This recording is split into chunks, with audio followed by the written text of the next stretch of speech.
रासायनिक अभिक्रिया एवं समीकरण। रासायनिक अभिक्रिया एवं समीकरण अध्याय 1 है। इस अध्याय में हम सीखेंगे क्या क्या सीखेंगे। रासायनिक परिवर्तन क्या होता है, रासायनिक अभिक्रिया को कैसे पहचानें, रासायनिक समीकरण लिखना और उसको संतुलित करना, और रासायनिक परिवर्तन। सबसे पहले जो पहला अध्याय है उसमें हम रासायनिक जो अभिक्रिया है उसमें रासायनिक परिवर्तन देखेंगे कि रासायनिक परिवर्तन होते हैं। देखो, परिवर्तन दो प्रकार के होते हैं। परिवर्तन दो प्रकार के होते हैं, एक तो भौतिक परिवर्तन और एक रासायनिक परिवर्तन। अब जो भौतिक परिवर्तन होते हैं उसको हम देख सकते हैं कि किसी कागज़ को यदि हम फाड़ते हैं तो कागज़ का जो गुण है वो नहीं बदलता, सिर्फ उसमें भौतिक अवस्था में परिवर्तन होता है। जबकि रासायनिक परिवर्तन में उसके गुण और संगठन में भी परिवर्तन हो जाता है, तो उस परिवर्तन को हम रासायनिक परिवर्तन कहते हैं।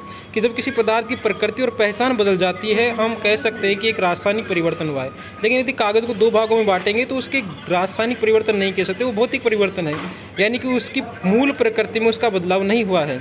अब तो रासायनिक परिवर्तन में क्या होता है, उसकी मूल प्रकृति बदल जाती है और पहचान भी बदल जाती है, यानी संपूर्ण रूप से यदि पदार्थ की पूरी चीज़ें बदल जाती हैं तो उसको हम रासायनिक परिवर्तन कहते हैं। तो जब किसी पदार्थ की प्रकृति और पहचान बदल जाती है, गुण एवं संगठन में बदलाव हो जाता है, तो हम कह सकते हैं कि एक रासायनिक परिवर्तन हुआ है। दैनिक जीवन के में उदाहरण क्या क्या है रासायनिक परिवर्तन में। गर्मियों में दूध का खट्टा हो जाना, जो दूध फट जाता है वो एक रासायनिक परिवर्तन का उदाहरण है। लोहे को जंग लग जाना या लोहे की कील पर जंग लगना भी एक रासायनिक परिवर्तन का उदाहरण है। भोजन का पकना भी एक रासायनिक परिवर्तन है। भोजन का पाचन भी एक रासायनिक परिवर्तन का उदाहरण है। हमारे शरीर में भोजन का पाचन जो होता है वो रासायनिक परिवर्तन के अंतर्गत ही होता है। हमारा सांस लेना भी एक रासायनिक परिवर्तन ही है। रासायनिक अभिक्रिया के प्रेक्षण कैसे पता चलता है कि अभिक्रिया हुई है।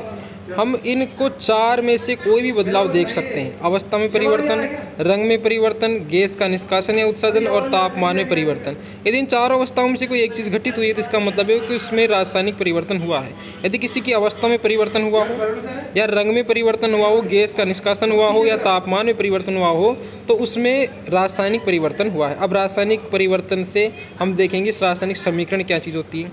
अभिक्रिया को संक्षेप में लिखना, तो शब्द, अब देखो, यदि हम रासायनिक परिवर्तन हुआ है उसको यदि हम शब्दों में लिखेंगे तो उसमें समीकरण की आवश्यकता पड़ती है, उसी को हम रासायनिक समीकरण कहते हैं। अभी अभिक्रिया को संक्षेप में इनको लिखना रहता है तो इसको शब्द समीकरण कहते हैं। ये सबसे सरल तरीका है।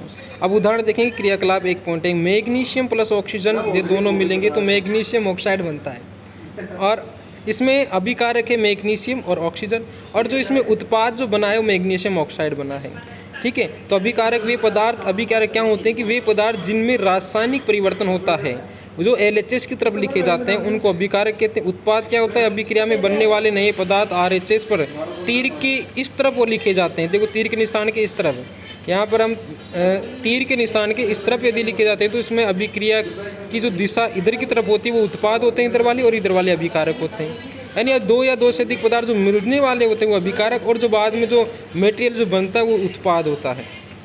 उसके बाद में रासायनिक समीकरण किस प्रकार से लिखते हैं।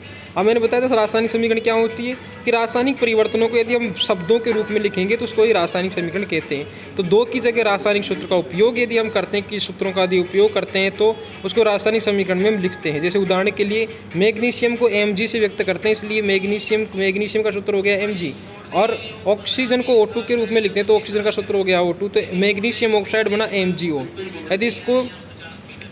अब इसको यदि संतुलित करें तो संतुलित किस प्रकार से करेंगे। देखो, यहाँ पर ऑक्सीजन के दो अणु हैं तो यहाँ पर 2 लिखा हुआ है।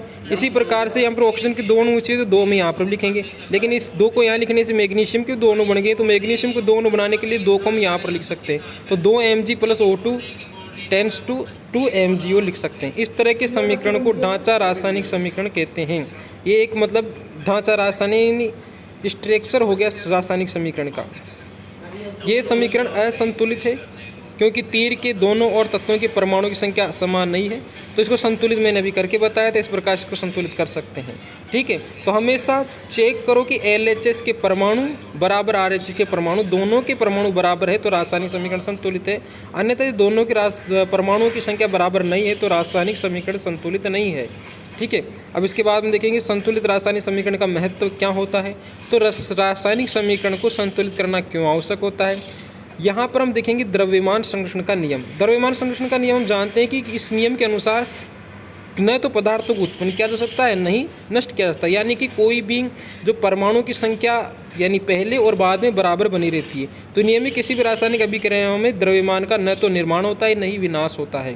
इस नियम को निर्धारित करने के लिए, इस नियम को बनाए रखने के लिए हम रासायनिक समीकरण को संतुलित करना आवश्यक होता है। इसका मतलब है कि अभिक्रिया के पहले और बाद में प्रत्येक तत्व के परमाणु की संख्या समान रहती है। अब इस प्रकार से दूसरा समीकरण देखेंगे, समीकरण को किस प्रकार से संतुलित करेंगे। ये जो समीकरण है वो कौन सा है, लोहे पे जंग लगने का समीकरण है, जिसमें Fe+H2 यानी कि लोहे और जल का, यहाँ पर लोहे और जल का जो रासायनिक समीकरण वो देखेंगे, इसको हिट एंड ट्रायल विधि से संतुलित करेंगे। पहला है कि Fe+H2 टेंस टू Fe3O4+H2, ठीक है। तो यहाँ पर इसको संतुलित करना हम देखेंगे।